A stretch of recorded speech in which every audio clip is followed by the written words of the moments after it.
Hey guys, kinggath here with another patch for Sim Settlements 2. This is patch 2.1.3, which I'm calling the Brain Trust. And that's because this patch would not be possible without the help of a lot of people in the community and on the team who contributed to this patch in various ways, either through ideas or code or actual submission of merges. It's been a very group project for this particular patch, as you'll see in the patch notes, which are quite long. So if you want to see something flashy today, I don't have a lot to show you, although you'll see I am in a strange cell. So I can show you one thing, and then I'll talk about a few highlight patch notes, but otherwise you're going to want to go read the patch notes if you're looking for a particular fix. This has definitely been a bug fix and quality of life style of patch. Now, before we get into that, I want to shout out and thank some patrons. They are, well, you guys are what makes this possible, really, because there are a lot of expenses that come with building up this mod and having all of the community tools we do and things like our forums and everything end up being quite expensive to run. And the you guys on the Patreon help pay for all that. So, or actually, I'd say you guys fully pay for all that. I don't know, who am I kidding? So, huge shout out and thanks to DJ Wagglemuffin, May, Jason Carlson, Mr. Sandman, Albert Johnston, and Marta Cool, or Marta Coule, I'm not sure how you say that, K-U-L-E. Well, thank you all, and if I didn't get to you today, if you signed up for Patreon recently, I will get a shout out to you guys very soon. And thank you everybody else who contributed in other ways. I love getting all those things. It really, it's awesome. I mean, it's like the ultimate like or comment on something is send in money at the project. Really appreciate it. All right, let's get into the patch notes. So I am inside of the railroad headquarters, and you guys probably have noticed there's some weird floaty things in front of me, and this is a problem that I've seen posted a few times. The railroad HQ seems to be a common place for this to happen. The others I've heard this happen a lot at are Pridwin, and now in our GNN HQ for Chapter 2 players, and I started looking into some ways we could help with this problem. So first of all, let's describe this problem. Well, as you can see, there's a lot of random floating items, and these are from a city plan. And what seems to be the case, as far as we can tell, because it's rare that this happens, and I've never had it happen, so I've never been able to witness it other than through save files people have sent me or screenshots they've shown me, is that when you get a bunch of script lag and then you happen to fast travel while a city plan is attempting to upgrade, the game throws all sorts of problems with the location code, and then the items end up in whatever cell you were last in. And so it often ends up being when you're fast traveling out of one of these type of base locations, and then the game gets stuck doing that. And I think it's because of the long load times to get out to the Commonwealth, is that ends up giving the game fits. So to help with this, we have an automated tool now to clean it up, and this is available for Xbox players as well. Previously, if this happened to you on Xbox, you were kind of screwed. So I'm going to not only show you this tool, but I'm also going to talk about how you can prevent it in the future if you are one such person who has unfortunately suffered from this. So the nice thing now is we got this tool, and I put it in Workshop Framework because if you use settlement layouts in Workshop Framework, this could also theoretically happen to you if you didn't wait in the settlement like it suggests. So I went ahead and put the tool in there. So if you go into your MCM menu, or if you're not using MCM, for example, you on Xbox, you can actually find this same option in the Workshop Framework Controls holotape, which is craftable at a chem workbench. So we're going to go to Workshop Framework and go down to Tools, and same thing in the holotape. You would go to the Tools section and you'll see Clean Up Misplaced Items, and then we're going to exit out of here, and it should immediately find all of the troublemaker items. I found out some code we could use to do that, and then it's going to start disappearing all those items. And this part can take a few minutes, which is why it's asking you to stay put while it does so, because obviously fast traveling caused the issue in the first place.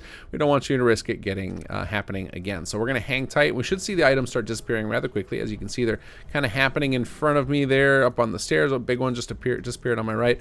And once this is finished, it's going to pop up and tell me that it's finished. And sometimes the pop-up comes a little bit early while the items are still being removed, and that's because all of that is done with threading so that it can be a little quicker. So when it comes up with this pop-up, it's going to tell you which settlement settlement the items were meant to be in. That way you can go refresh the layout or refresh the city plan and actually get those items to appear where they belong. So if you've never used the refresh feature, generally it's something you'd want to do with city plans, not necessarily layouts. And you would go to the settlement of problem, like for me it's Kingsport Lighthouse, go to the city planner's desk or build a new city planner's desk. If you can't find one, click on the little blueprint menu and there's a refresh city plan option on there, and it basically tears everything down and rebuilds it again as the city plan level defined it, so that you can get those items back, because likely if you had these items in one of these cells, it means they're missing from that actual settlement. All right, so now let's talk about how you prevent this in the first place. So I'm going to use MCM again because it's easier for me, but if you have the City Manager holotape from SS2, you could do this in there as well. We're going to go to Gameplay, and we're going to go all the way down to the Upgrades section, and we're going to turn off the City Plan Auto Upgrade. So we're going to turn this off, and then that will make it so that the city plans will never try and upgrade while you're in a loading screen again, which is when that's happening. And then all you have to do is make sure that when you build a city plan, you stick around and wait for it to finish placing everything before you go off and hit a loading screen, and then you won't have this happen anymore. And then for those of you who do this, if you have a city plan eligible for upgrade, you'll be able to upgrade it manually from that same blueprint menu that you would refresh the city plan from. So that is going to be yours. Now you've got a solution and a preventative measure to prevent it from happening again if you were unfortunate enough to have this happen in your save. And as you can see, there's a few items that didn't get cleaned up. I can see like a little bit of fire that I'm sure is not part of this cell. Looks like a couple of sleeping bags. So it is possible that some items get left behind, and that means that the whole situation was even worse in this particular save. Some of the items didn't even get tagged with the appropriate information that our code was able to clean them up. But still, it got enough of them that now this cell is actually traversable. We can actually make it to that door. So hopefully you guys will have that same luck. All right, let's talk about a few other noteworthy changes in this particular patch. I'm definitely not going to prattle off everything. I will just encourage you guys to go read the patch notes, both for Sim Settlements 2 and for Workshop Framework, which also obviously had the update to have that tool in there. So the next most exciting thing I think to talk about is the training plots. So one of the most requested features since SS2 launched is a way to auto reassign those training plots. Now we don't have that exactly.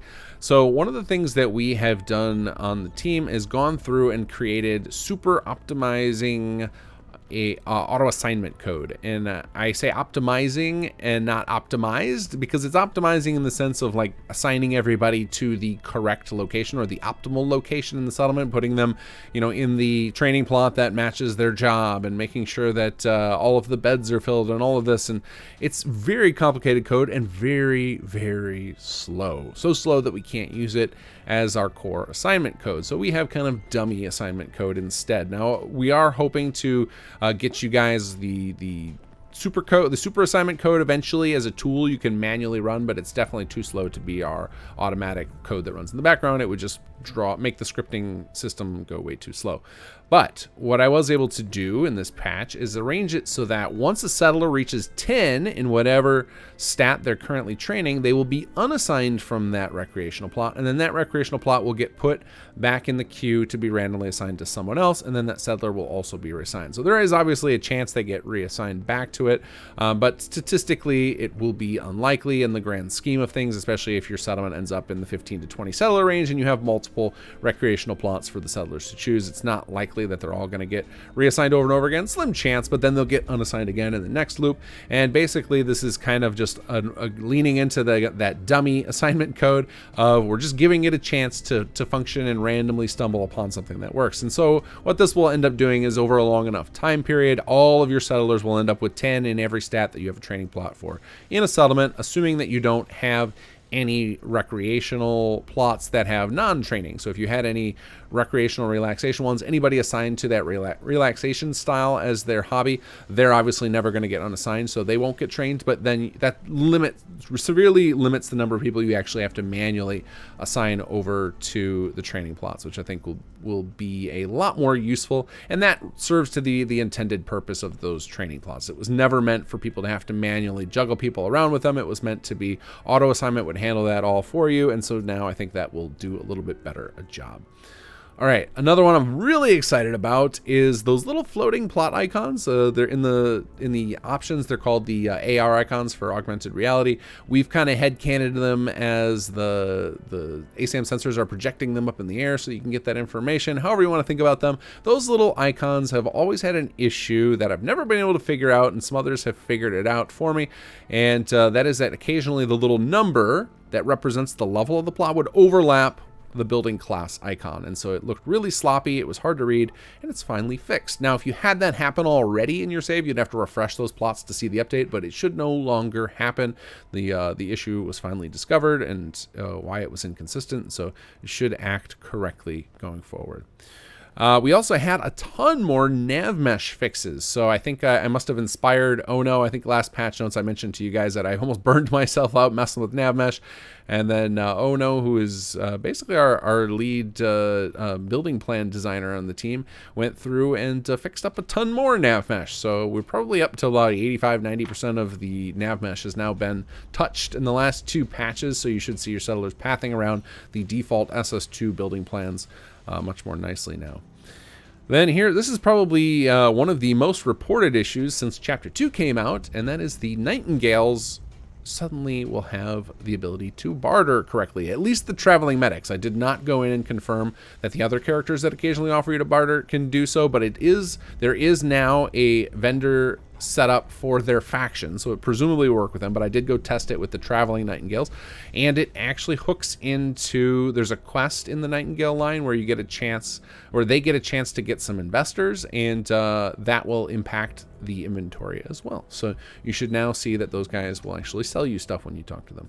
And then the last thing I put down in my notes that I thought was worth mentioning is to talk about living quarters in HQ. I think this is one of the points people get stuck right after they get through the tutorial, is there are 2 issues that come up with living quarters with people. One is that it's hard to figure out where you can build living quarters, which is something I will solve in a future patch. I have some ideas of how we can make it easier to identify which rooms can have living quarters until we get to a point where add-on pack authors make it so that every room can be living quarters. But until that day, I do have an idea for a solution. But the one that I think gets people really hung up and is confusing is that the smallest living quarters tends to cost 20 facilities energy, and at the end of the tutorial you only have 15 available. Now, some people have figured out that a solution to that is to unassign one of the leaders or the department heads and put them in facilities as well, but that was not intended behavior. It was just an oversight that they cost too much, so we've reduced the cost of 2-person living quarters to only 15 facilities energy for construction, so that without cheating or without having to move department heads over, Mala can by herself handle building the first room, so that way you can get the first living quarters, start sending more settlers, get up your facilities energy that way, and then start building those bigger rooms over time, or just more of those 2-person, whatever you want to do.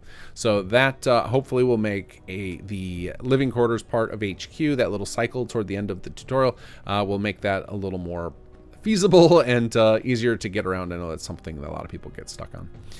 Speaking of HQ stuff, I've talked about this in my live stream and possibly in my last patch vid, but my hope is to have our big HQ overhaul patch done very soon, sometime in the next patch or 2, and it will likely cause a delay in patches just because there's so much content that's going to have to go in there that I'm not likely going to be able to do it in a 2-week period. I've already coded out a lot of it, but likely, like when we get it in and have it starting being tested, it's going to be too big to just squeeze into a single 2-week cycle. So there'll probably be a 3 or 4 week cycle between either this patch and next, or the one after and that patch. But very soon you guys can expect a big overhaul to HQ coming. My hope is to I want to get it out there for the summer, so those of you guys who suddenly find yourselves with an abundance of free time in the summer, those of you guys who are in college or high school looking for something to do, we'll have some new gameplay to play, and hopefully then also we'll have the toolkit available so people can start designing their own HQ room designs, or the crazies out there can design their own HQs, because the system is capable of expanding for others to add that kind of content. All right, now comes my favorite part of the video. We get to give away some merch. So if you're new to my patch vids or you don't ever stick around this long and this is the first time you're hearing of this, at the end of the video, I give away a $25 gift card to our merch store. And to get a chance at that, you just need to comment below with a hashtag I'm going to tell you. But I want you to, in addition to the hashtag, include something interesting to read, because I go manually collect all these hashtags and it's interesting to read what people post. So put, funny story about something that happened to you. Tell me something you like about SM Settlement, something you hate about it, give me a bug report, whatever the case, just something in addition to this hashtag. And also include a way to contact you, preferably not email, because you don't want spam bots grabbing your email, but tell me like your Nexus username or your simsettlements.com forum username, and I can use that to contact you. And then in a day or two, I'll randomly select one of those and I'll contact you however you told me to and hook you up with that gift card. So hashtag for this patch is training day, and that's because I'm really hopeful that that change to the training plots is going to make them a lot more appealing to a lot of you guys. I know, like I said, the biggest complaint I've seen about them is they feel very micromanaging, and that was not their intent. So hopefully these new changes will make those a little more useful without you guys having to get your hands dirty with that assignment mode. All right, guys, take care and enjoy the mods.